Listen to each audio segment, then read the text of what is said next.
Tony Fowler, sinampahan ng kaso ng grupo ng KSMBPI.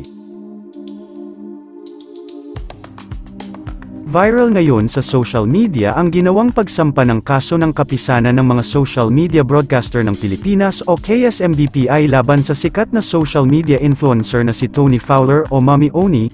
Ito'y may kaugnayan sa mga inilabas niyang music video na kung saan di umano angkop sa mga minor na mga nanonood.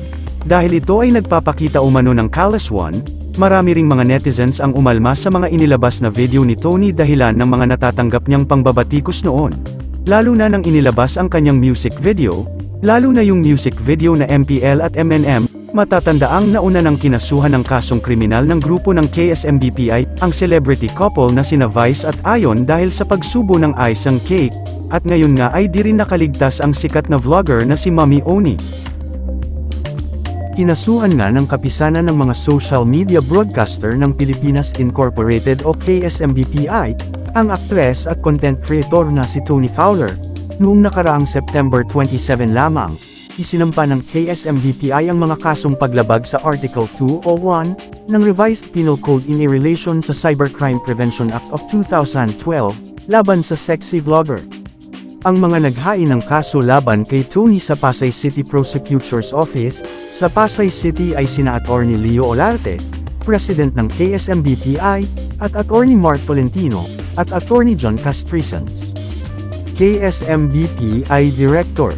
Ayon sa mga abogado ng naturang organisasyon, nagdesisyon silang idemanda si Tony, dahil sa 3 music video umano ng mga kabastusan, may mga eksena pa raw sa nasabing music video, kung saan ipinapakita ang maseselang parte ng katawan ng lalaki.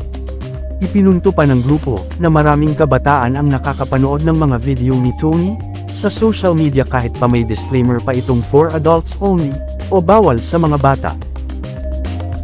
Sabi pa ng KSMBPI, bawat video raw ay may multa na 6,000 pesos hanggang 12,000 pesos, at parusang pagkakakulong ng hanggang 20 years. Wala pang inilalabas na opisyal na pahayag si Tony, hinggil sa asuntong isinampa laban sa kanya. Nauna rito, nagsampa rin ng kasong kriminal ang KSMBPI, laban sa magkarelasyon na sina Vice Ganda at Ayon Perez dahil sa indecent acts umano ng mga ito, sa isang episode ng It's Showtime.